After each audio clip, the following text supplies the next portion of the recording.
এই রাধিকা, সোজা তাকাস না, কালকে ছেলেটা কিন্তু তোকেই দেখছে। হ্যাঁ, এই তুই ওকে চিনতে চাইছিস না কেন রে? স্কুলে অঙ্কের মাস্টারকে ও মেরেছিল, ও তো গুন্ডা। একবার যদি ও বুঝতে পারে যে আমি সেই রাধিকা, তাহলে আমার পিছনে ছাড়বে না। হাই রাধিকা। আবার এসেছো? বলেছি না আমি রাধিকা নই। তুমিই রাধিকা। এখন তুমি যদি মন্দিরকে মসজিদ বলতে চাও, তাহলে বাকি লোকেরা কি বলবে? আমি মন্দিরকে মসজিদ বলবো না, মন্দিরকে মন্দিরই বলবো। এই মজা ইয়ার্কি বন্ধ রাখো, বলো কি বলতে চাও। তোমাদের গ্রাম শিবগঙ্গায় একটা বড় বটগাছ আছে এই না? কথাটার কোনো মানে হয়? বটগাছ তো সব জায়গাতেই আছে। না, আমি ওসব জানি না, তবে এটা ঠিক এই রাধিকা। হ্যালো, আমার নাম দীপিকা, আমি থাকি গড়িয়ায়। না, মজা করো না, তুমিও হিরোইনের নাম নিয়ে নিলে। তাহলে আমিও হিরো, আমি শাহরুখ, সালমান, আমির, সাইফ সবকটাই আমি। আর তুমি হিরোইন হয়ে যাও, দীপিকা, প্রিয়াঙ্কা, করিনা, ক্যাটরিনা, বলিউডে চলে যাও না। ছোটবেলায় তুমি যেরকম লম্বা টিপ পরতে, আজও ঠিক সেই রকম লম্বা টিপি পরেছো। এ টিপ তো দুই রকমই হয়, হয় গোল নাহলে লম্বা, এর মধ্যে একটা ব্যবহার করতেই পারি। তুই তোর বকওয়াস গুলান বন্ধ কর, তোর লগে কথা কনের কোনো ইচ্ছা নাই। আরে বাহ, ভালো বাঙাল ভাষা বলো তো তুমি। হ্যাঁ, ও তো রাধিকা, তাড়াতাড়ি আয়, বাস ছেড়ে দেবে কিন্তু। না মানে আসলে কিসমত দ্বার খুলেছে, পেলাম এক সুন্দর মিষ্টি মেয়ে। দেখো না এই নজরে, মরে যাব আমি। হায়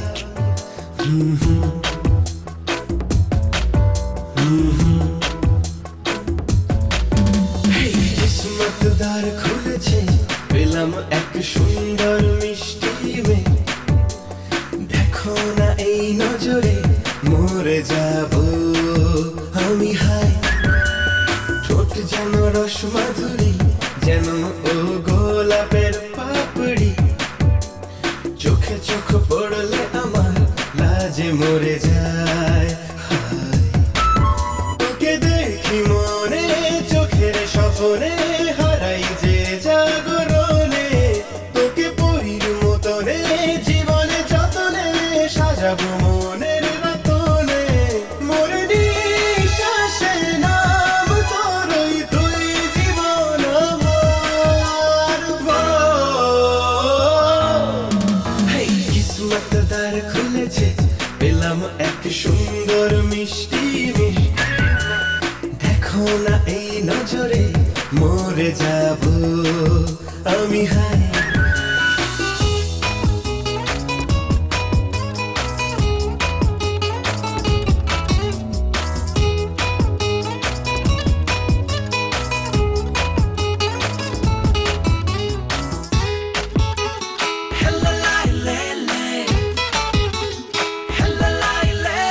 দিবসে স্বপ্নে, তোরই যাপনে আমি যে হারিয়ে গেলাম। কাছ পাওয়ার, তোরই ছোঁয়ার আশাতেই মগ্ন হলাম। নাচে ময়ূরী পায়ে তোরই হাসি, যেন ভরা পূর্ণিমা।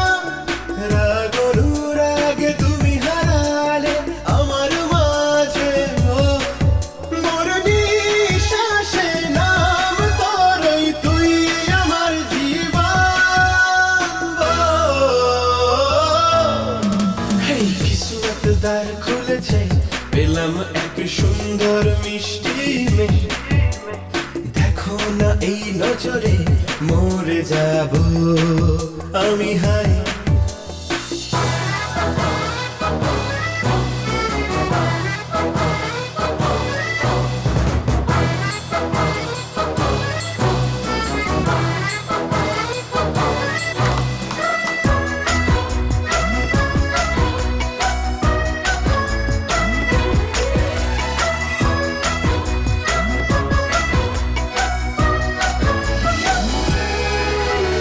সামনে যখন তোমায় দেখি, হুঁশ না থাকে মরে।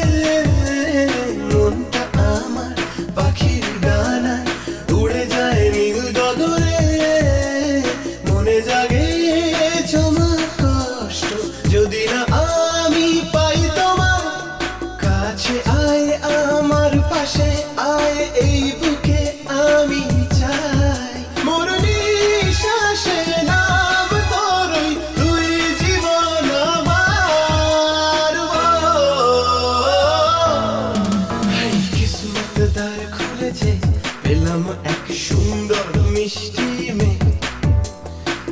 দেখো না এই নজরে মরে যাব আমি, হাই কিসমত ধার খুলেছে, পেলাম এক সুন্দর মিষ্টি মেয়ে। দেখো না এই নজরে মরে যাব আমি, হাই। অন্না হাজারে সবার সমর্থন। হ্যাঁ ভগবান, হ্যান্ডেলটা এখনই বেঁকে গেল। সোজা করে দিচ্ছি।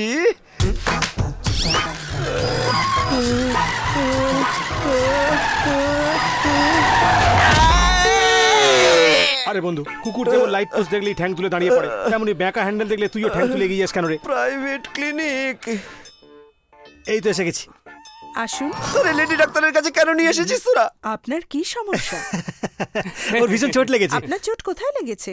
আরে এতদিন তো সাইকেলওয়ালা ধাক্কা দিত, শুধু আমার টিউব পাংচার হয়ে যেত, কিন্তু আজকের গাড়ির ড্রাইভারের ব্যালেন্স বিগড়ে গেছে, ধাক্কা দিয়ে দিয়েছে, আমার টায়ার বাস্ট হয়ে গেছে ম্যাডাম। আপনার তো তবে টায়ার টিউবের দোকানে যাওয়া উচিত।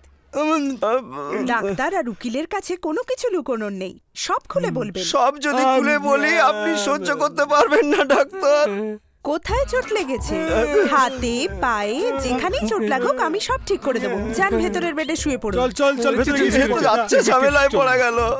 কোথায় চোট লেগেছে? জানতাম খুললেই অজ্ঞান।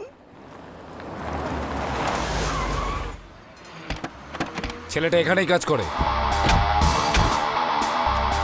আসুন স্যার, আসুন। এই, তুই কে রে? আমি এখানে কাজ করি। চাকর বুঝি? আরে রে রে রে, পিটার পিটার, ভেতরে এসো ভেতরে এসো। নিজেদেরই লোক, চা খাবে তো না পিটার? হ্যাঁ খাবো। এই মনি, এই ওকে আনতে বল। এই কাজের জন্য অন্য লোক আছে। এই মনি, এই তুইও তো চাকর নাকি? জানিয়ে দেখো পিটার। কাকা, আমি নিয়ে আসছি। এ কি রে, চাকরা তোর মুখের উপর কথা বলছে কেন? ছাড়ো না, নতুন ছেলে, জানে না তুমি কে। বলে দিবি বেশি বার না বাড়ে। এই নিন চা। একটা চা আনতে এতক্ষণ সময় লাগালি? হ্যাঁ তু একটা জঘন্য চা, একটা চা আনতে যাইস না? এই একটা জঘন্য ঠান্ডা চা আমাকে খাওয়ালি। ঠিকই, চাটা গরম ছিল না আর খেতেও ভালো কি না। বললি রে? চা গরমও ছিল না, তাতে চিনিও ছিল না। পরের বার যেন এরকম চা নিয়ে আসবি না। এই চল। Yes boss. তোর কি হয়েছে রে ভাই? তুই এদের এভাবে চলে যেতে দিলি? আরে ছাড় নাই যার, শুনেছি চায়ে মুখ ধুলে নাকি ফর্সা হয়। আজ ফর্সা হওয়ার দিন, তাই ফর্সা হয়ে তুই গেল। শুধু একবার বল, ওর কলজেটা ফাটিয়ে ভুসি ভরে ছেড়ে দেবো শালা। তুই তো সব জানিস, লড়াই করতে নয়, কাজের জন্য এসেছি। ওই কাজ শেখার জন্য চুপচাপ থাকা খুব দরকার। তুই কবে থেকে এত সোজা আর বুঝদার হয়ে গেলি রে ভাই? আমরা ভয় পেয়ে চুপ করে থাকার মানুষ নই, মারের জবাব মার দিয়েই দেবো। এই গ্রামে ফোন কর, এক্ষুনি গ্রামে ফোন কর, কর কর কর কর ফোন। চুপে।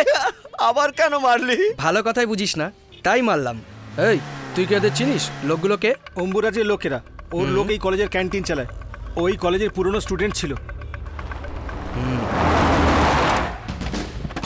এই কোল্ড ড্রিঙ্কস ঠান্ডা চাইলাম, এত ঠান্ডা নয়। এই এত চিৎকার করছিস কেন রে? পিটার ভাই কিরকম চিৎকার করে কথা বলছে দেখো। চিৎকার করে কথা বলবি আমার এখানে? চিৎকার করবি? হ্যাঁ তুই চিৎকার করবি? হ্যাঁ তুই চিৎকার করবি আমার সামনে? হ্যাঁ চিৎকার করবি? গুন্ডা। তোর ঠান্ডা খাওয়ার শখ হয়েছে না?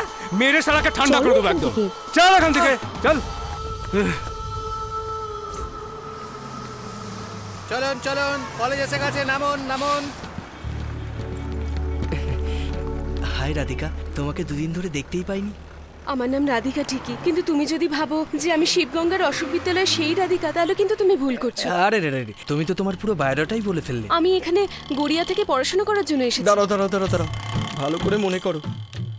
ছোটবেলায় তুমি ব্লেড দিয়ে পেন্সিল কাটছিলে, সেই ব্লেড দিয়ে তোমার পা কেটে গেছিল। আমি খাতার কাগজ ছিঁড়ে থুতু দিয়ে তোমার পায়ে আটকে দিয়েছিলাম। তারপর এক সপ্তাহ কেটে গেলে তোমার ওই ঘাটা শুকিয়েছিল। হয়তো এখনো ওই দাগটা আছে। বিশ্বাস নয় পাটা দেখো। কি হচ্ছে কি?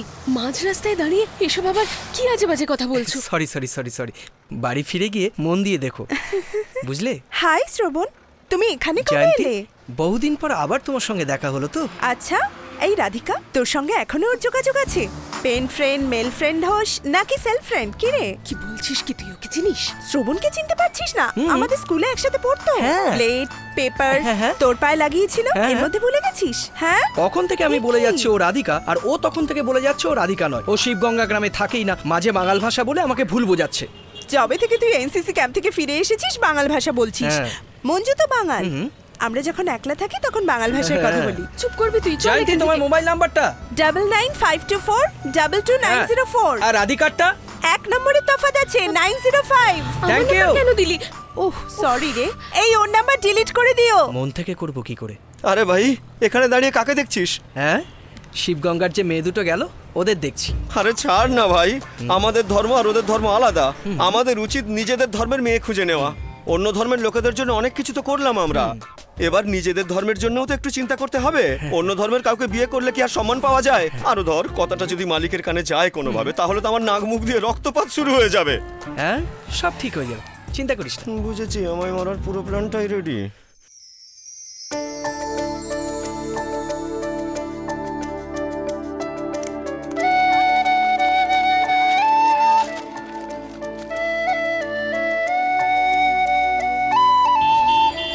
কিরে শ্রবণ, তুই আমাদের ব্র্যান্ডি খাওয়াচ্ছিস আর নিজে একা একা বিয়ার খাচ্ছিস? তোরা তো মস্তি করার জন্য মদ খাস, হ্যাঁ? আর আমি কি রে ডায়েট বাবা? করার জন্য বিয়ার খাই। আচ্ছা, বিয়ার খেলে ডায়েট করা হয় বুঝি? যেমন মোটা লোকেরা রুটি খেয়ে ডায়েট করে, তাই বুঝি? তেমনই রোগা লোকেরা বিয়ার খেয়ে মোটা হওয়ার জন্য ডায়েট ও, করে। আমাদের সঙ্গে কথা বলতে বলতে তুই কাকে ফোন করছিস? রাধিকাকে লাভ মেসেজ পাঠাচ্ছি। মোটে 2 দিন হলো মেয়েটাকে দেখেছিস, এর মধ্যে এত প্রেমে? এ হলো 10 বছরের পুরনো পাপি লাভ, কফি লাভ রে। কি বলছিস? কপি লাভ মানে? ছোটবেলার ভালোবাসায় কুচকুচ হতা হ্যায়, কিন্তু বোঝা যায় না। ওই মনের ভেতর কিছু একটা হয়। আরে বাপ রে, মালিকের ফোন। হ্যাঁ মালিক, তোরা কি করছিস? সবাই মিলে একটা গ্লাসে জল মিশিয়ে। বুঝতে পারলাম না। না মালিক, এখানে তো জল পাওয়া যায় না, তাই বাইরে থেকে অনেক কষ্ট করে জল নিয়ে এসেছি মালিক, আর সেটাই মাথায় ঢালছি সবাই। হ্যাঁ? না না না, মানে বলছিলাম গ্লাসে ঢালছি আর কি। খাবার আগে ভালো করে ফুটিয়ে নিবি ওটাকে। একদম ঠিক মালিক, আপনি যেমন বলছেন সেই রকমই হচ্ছে। কেউ কেউ তো গরমা গরম খেয়ে ফেলছে, আবার কেউ কেউ মালিক একদম ঠান্ডা করে গলায় ঢালছে। আমার ছেলেটা ঠিক মতো খাবার দাবার খাচ্ছে তো? আপনি একদম চিন্তা করবেন না মালিক, আজকাল আপনার ছেলে ডায়েট মেনটেন করছে। কি বললি রে? বডি মেনটেন করার জন্য দামি দামি ওষুধ খাচ্ছে মালিক। ভালো কথা, ওষুধটা যদি ভালো হয় তবে এখানে 10 প্যাকেট পাঠিয়ে দিবি, ওর মাকে দেবো। আরে কি, পাঠিয়ে লাভ নেই, ওগুলো বোতলে আসে তো, কুরিয়ারে পাঠালে ওরা ওষুধগুলো ভেঙে ফেলবে। আমি যখন আসবো তখন সঙ্গে করে নিয়ে আসবো মালিক। ঠিক আছে, ছেলেকে ফোনটা দে। হ্যাঁ মালিক, এই নে নে নে নে নে নে নে, কথা বল। আরে ফোনে কথা বললে কি আর গন্ধ পাওয়া যায়? বাবা, বাবু তোর পাসপোর্ট এসে গেছে, সময় পেলে পোস্ট অফিসে গিয়ে তোর পাসপোর্টটা নিয়ে আসিস। ঠিক আছে বাবা। জয়ন্তী, কালকে যে পিকচার মেসেজটা পাঠিয়েছিলাম ওটা তুই শ্রবণকে পাঠিয়েছিস? হ্যাঁ তো জানিস তুই কি হয়েছে? ও জবাবে আই লাইক ইউ লিখে পাঠিয়েছে। ঠিক আছে, তোর পায়ে একটা চিহ্ন আছে বলেছিল, বাড়ি গিয়ে দেখেছিলি? হ্যাঁ দেখেছি। কেন দেখলি? ওটা আমি কেন দেখবো না? ওটা ঠিক আছে, কিন্তু এর আগে দেখেছিস কতবার? কখনো কখনো দেখি। ও বলতেই তুই দেখে ফেললি তো? হ্যাঁ। হলো তো। আমরা কতবার আয়না দেখি, কিন্তু কেউ যদি বলে তোমাকে সুন্দর দেখতে, তাহলে আমরা কতবার আয়নার সামনে নিজেকে দেখতে থাকি। একটা ভালো লাগা এসে পড়ে, আর ওই মানুষটাকে ভালোবাসতে ইচ্ছে করে, আর ওকে বলতেও চাও, কিন্তু চিন্তা শুরু হয়ে যায়, আর ওকে না দেখে তুমি থাকতেও পারো না, আর তারপর সুইসাইড করার অবস্থা এসে যায়, আর তারপর কি যে টেনশন। মা রে, এবার একটু থাম। কলেজ এসে গেছে। রাধিকা কেমন আছো? কি চাই তোমার? হঠাৎ করে দিতে চাইলে কি চাইবো? কি জয়ন্তী, ঠিক বলেছি না? কাল রাত্রে আমার মোবাইলে তুমি ফালতু মেসেজ পাঠাচ্ছিলে, এই মেসেজের মানে কি? এই পারমিশন তোমায় কে দিয়েছে বলো তো? কার কাছ থেকে পারমিশন নেবো? তোমার বাবার থেকে, মার থেকে, না প্রফেসরের থেকে? এটা তো বলো, তোমার বাবা কোথায় থাকেন, রাজারহাট না শিবগঙ্গায়? হ্যাঁ, এই শুধু শুধু ওর বাবার কথা জিজ্ঞেস করলে। আমি কি ওর বাবাকে কোনো রকম অপমান করে দিলাম? ওর বাবা বেঁচে নেই, ছোটবেলাতেই মারা গেছেন। বাবা স্মৃতিকে ভুলবার জন্য ও মামা বাড়িতে থেকে পড়াশুনো করে। সরি বলে দেবো। তুমি আমার ভালোবাসার কথা ওকে জানাবে তো? দেখো, তুমিও আমার বন্ধু, ও আমার বন্ধু, তুমি ওকে জিজ্ঞেস করার কথা বলছো, ও যদি রিফিউজ করে দেয় তারপর আবার বলবে জিজ্ঞেস করতে, তার চেয়ে বেটার তুমি নিজে জিজ্ঞেস করো। ঠিক আছে, আমি নিজেই কথা বলে নেব। ওকে সন্ধ্যায় শুধু গীতাঞ্জলি রেস্টুরেন্টে আসতে বলো, এই শেষবারের মতো। আর কোনোদিন ডাকবো না ওকে। ঠিক আছে।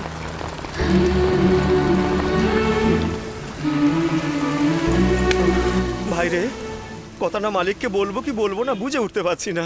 আবার গোয়েন্দাগিরি? এই দেবো একখানা।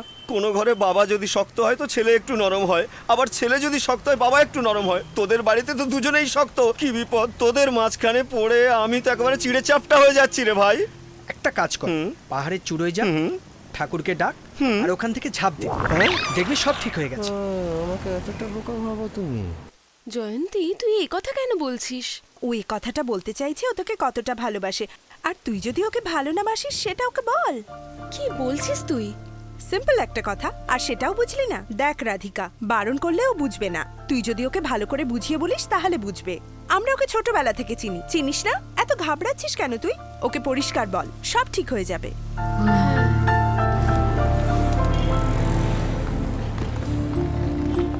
আসুন স্যার, আসুন। এসো। আপনারা ভিতরে বসুন। এত উতলা কেন? নিশ্চিন্তে বসো। তোমার বাবার কথাটা তুলবার জন্য সরি। এখন বলো এখানে কেন ডেকেছো? কি বলার আছে? ছোটবেলা থেকেই তোমাকে আমি ভালোবাসি, কিন্তু কি করে বলবো সেটা। এমডি বলবে যত ঝামেলা সব আমার জন্যই হয়েছে। একদিন তুমি স্কুলে আসোনি, আমি ভয় পেয়ে গেলাম। সবাইকে তোমার কথা জিজ্ঞাসা করলাম, কেউ কিছু বলতে পারলো না। তারপর পড়াশোনার চাপে সব ভুলে গিয়েছিলাম। তারপর বাসে দেখে আবার মনে পড়লো। বাসে প্রথম দিন দেখেই আমি বুঝেছিলাম তুমিই রাধিকা। বাস এইটুকুনি বলার ছিল। তুমি যা চাইছো তা হতে পারে না।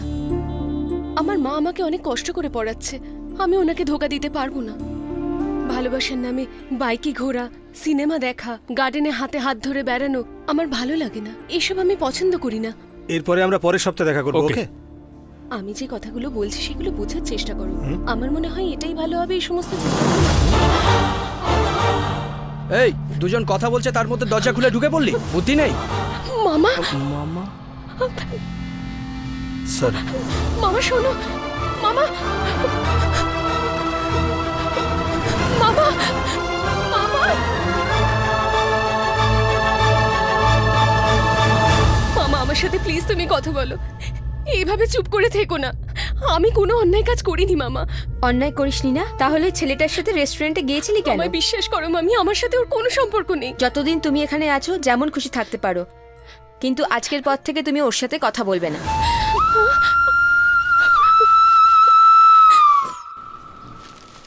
হ্যাঁ হ্যাঁ, আমাদের এই পবিত্র ভারতবর্ষের বুকে এত ছোট্ট প্যান্ট পরে ঘুরে বেড়াচ্ছে। এক্ষুনি এদের মজা দেখাচ্ছি আমি। এই দাঁড়া দাঁড়া, বাথরুম থেকে স্নান করে বেরিয়ে সোজা রাস্তায় চলে এসেছিস, কাপড়ও পরিসনি? এর না বাইরে? আচ্ছা আচ্ছা, বাইরে থেকে। তাই তো আমি ভাবি আমাদের এখানকার মেয়েরা এরকম পোশাক পরেই না।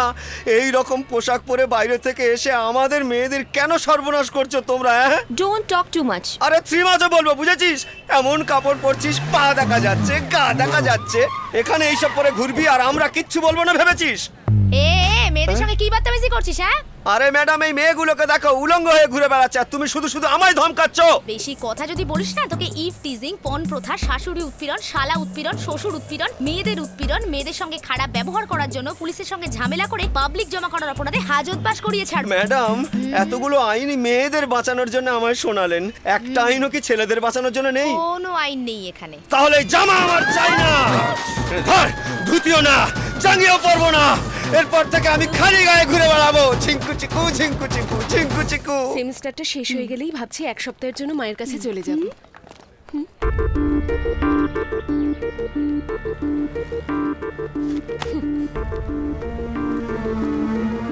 তুমি আমার সঙ্গে এরকম কেন করছো বলো তো? আমার জন্য কি তোমার একটুও দয়া হয় না? আমার মামা আমাকে সম্পূর্ণ ভুল ভেবেছে। এত বছর ধরে যে মামি আমাকে নিজের মতো করে দেখেছে, উনি কথা বলছেন না শুধুমাত্র তোমার বাস কারণে। এইটুকুই বলতে এসেছিলাম যে আজকের পর তোমাকে আর বিরক্ত করব না।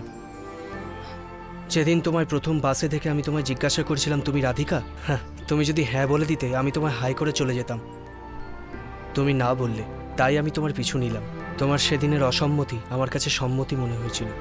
হয়তো আমি ভুল করে ফেলেছিলাম। বাইকে চড়া, সিনেমায় যাওয়া, গার্ডেনে হাত ধরে ঘোরা, এ ধরনের ভালোবাসার কথা আমার জানা ছিল না। আমি তোমাকে বিয়ে করতে চাই। আজ থেকে 6 মাস বাদে ঠিক 2 মিনিটের জন্য আমি তোমার সঙ্গে দেখা করব। তখন যদি হ্যাঁ বলো ঠিক আছে, না হলে তোমার অযোগ্য ভেবে তোমার রাস্তা থেকে সরে যাব। কোনো পুরুষের সমস্যা হলে সেখানেই শেষ হয়, কিন্তু কোনো নারীর সমস্যা যে কোনো পরিবারের কাছে চিন্তার কারণ হয়ে দাঁড়ায়। আমার একটা বোন আছে, তাই বুঝি। তোমার ব্যাপারটা আমিও বুঝতে পারছি।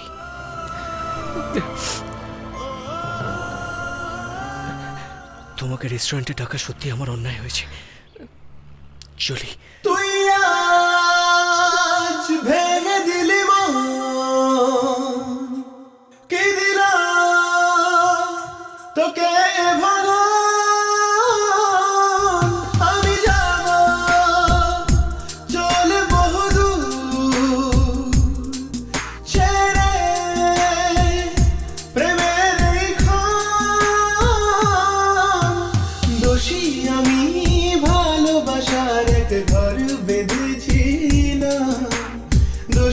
আমি ভালোবাসার এক স্বপ্ন দেখেছিলাম, দোষী আমি ঘরে আমার তোকে রানী করেছিলাম, দোষী আমি তোকে আমার প্রাণ ভেবে বসেছিলাম। দোষী আমি ভালোবাসার ঘর বেঁধেছিলাম, দোষী আমি ভালোবাসার স্বপ্ন দেখেছিলাম। তুই আজ ভেঙে দিলি মন, কি দিলাম তোকে ভালো।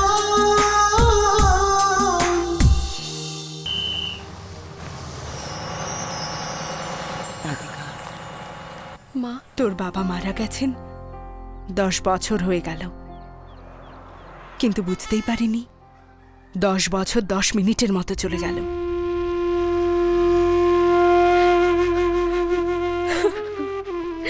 কাঁদিস না, কাঁদিস না মা।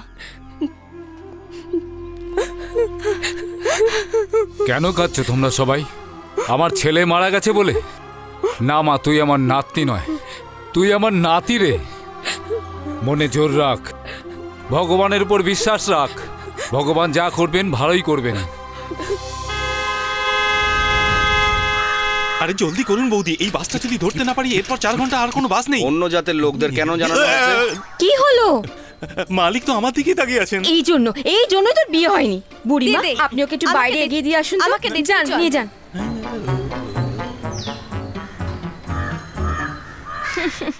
এই যে প্রভু, এখানে কি হচ্ছে? বেড়াল বসে আছে, কুকুর চলে যাচ্ছে, আমিও চলে যাচ্ছি। সব তো দেখতেই পাচ্ছি, কিন্তু মিলন এই যে মাছের ঝোল নিয়ে এদিক ওদিক দৌড়ে বেড়াচ্ছে, সেই গল্পটা কি? মাছের ঝোল তুমি? ও হো হো হো হো। আসলে আমি তোমার মাছের ঝোলের গন্ধ পাবো না, বা ঢোল বাজলে আওয়াজ পাবো না, তাই তো?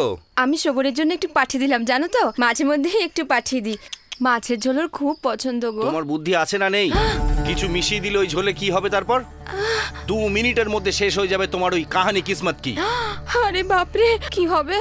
খেয়ে নে রে ভাই, খেয়ে নে। এই প্রচন্ড গরমে এত কষ্ট করে তুই খাবারটা এনেছিস, আগে তুই খা। ভাই রে, তুই আমায় যতই মারিস পিটিস, কিন্তু খাবার সময় যখন আসে সব সময় তুই আগে আমার দিকে খাবারটা ঠেলে দিস। ভাই রে, তোর এই ভালোবাসার জন্য আমার জীবনটা আমি হাসতে হাসতে দিয়ে দিতে পারি। কিরে গণেশ, খাবারটা খুব টেস্টি না? আরে মায়ের হাতের রান্না ভালো তো হবেই। খা খা তোর খা কি খা। মাথা ঘুরছে? কই না তো ভাই। মনে হলো তোর মাথা ঘুরছে। কেন, কিসের জন্য? সত্যি কথা বলতে কি, আমার মনে হয়েছিল আমার শত্রুরা আমার খাবারে বিষ মিশিয়ে দিয়েছে, তাই তোকে খাওয়ালাম। খাবারটার একটু টেস্টিং হয়ে গেল। কি খাবারে বিষ আছে কিনা সেটা দেখার জন্য তুই আমায় টেস্ট করতে দিয়েছিস? এটাই তোর ভালোবাসার নমুনা? কত দূর থেকে খাবারটা এলো আর তার প্রতি তোর ভালোবাসাটুকু। জামাইবাবু, ডাল ভাত আর মাছ ভাজা, তুমি খাবে আমার নাকি? অন্য খাবার, আমি এইসব খাবার খেতে চাই না। তো কি খাবে? আমাদের মাথা। আমার সমস্ত রোজগার এই জমিটা কেনবার জন্য আমি লাগিয়ে দিয়েছিলাম। আমার পুরো ভরসা ছিল এই জমিটার উপরে। এই নোটিশটা দেখে মনে হচ্ছে আমাদের ভাগ্যের সবকিছু একেবারে শেষ হয়ে গেল। চিন্তা করো না তুমি, সব ঠিক হয়ে যাবে। না, আর কিছু হবে না, আর কিছু হবার নয়। হে ভগবান, আমার কি হলো ভগবান? এই ক্লাসে না গিয়ে এখানে বসে কি করছিস? বাড়িতে ভীষণ টেনশন চলছে রে। কি হয়েছে? কিছুদিন আগে আমার মামা এয়ারপোর্টের পাশে 2 বিঘে জমি কিনেছিল। আচমকা একটা নোটিশ এলো যে এয়ারপোর্টটা বড় করা হচ্ছে। মামা খুব টেনশনে আছে। আমি তো বুঝতেই পারছি না আমার কি করা উচিত। একটা কথা বলতো রাধিকা, জমিটা কার কাছ থেকে কেনা? শ্রবণ, কি হয়েছে জয়ন্তী? আমি তোমাকে যে এই কথাটা বলেছি রাধিকা যেন না জানে। ফোন রাখো, আমি দেখছি। আবার গোয়েন্দাগিরি? কি ব্যাপার, দরজা বন্ধ করলি? এই যে কাকা, এই ভদ্রভাবে কথা বল। শোনো, কতবার আমি তোমাকে বলেছিলাম যে এয়ারপোর্টের জমিগুলো তুমি কাউকে দেখাবে না, কিন্তু তুমি শোনোইনি। আর ওই জমির কাগজপত্র তৈরি করে তুমি রামনাথ বাবুকে দিয়ে কি নিয়েছো? এয়ারপোর্ট বাড়ানোর নোটিশ পেয়েই ওরা পুরো পরিবার সমেত আত্মহত্যা করতে চলেছে। আরে তোমার তো অভিশাপ আমি লাগবে। একলা কিনতে যাইনি, 160 জন মিলে ওই জমি কিনেছি আমরা। ওদের ব্যাপারে পরোয়া নেই, রামনাথের ব্যাপারটা বলো। যদি এয়ারপোর্ট অথরিটি আমাদের কথা শুনতে না চায়, তখন আমরা তার জন্য কোর্টে গিয়ে অ্যাপিল করব। আর এর সাথে কথা বলে কোনো লাভ নেই। শোন গণেশ, বুলডোজার রয়কে ফোন লাগা। এক্ষুনি লাগাচ্ছি ভাই। গত বছর গ্রামের বাড়িটা বানাতে কত লাগিয়েছিলে? 20 লাখ, কিন্তু এই প্রশ্ন? হ্যাঁ, ওই 20 লাখের বাড়িটাকে 4,000 টাকায় ফিনিশ করে দেবো। কি বললি? আধ ঘন্টা বুলডোজারের জন্য 3,000, পেট্রোলের জন্য 1,000। ভেঙে দিতে বলবো, ভেঙে দেবে। আরে কি বাজে বকছিস? হ্যালো, বুলডোজার রায় বাবু বাড়ি আছেন? হ্যাঁ, ওনাকে বলুন একটুখানি ফোন লাইনটা যেন ধরে থাকেন। ওই কাজটা করে দেবে, না হলে বুলডোজার ঢুকিয়ে দেবো। একটা নতুন বাড়ি তৈরি হয়েছে, ওই বাড়িটা ভাঙতে হবে, বুঝেছেন তো? নতুন বাড়ি কেন ভাঙবে? আরে প্ল্যানে গন্ডগোল আছে তো। বল তুই আমাকে কি করতে হবে? ওদের জমি তুমি ফিরিয়ে দাও, না হলে বুলডোজার বাবু লাইনে রয়েছে। আরে এই ফোন বন্ধ কর না।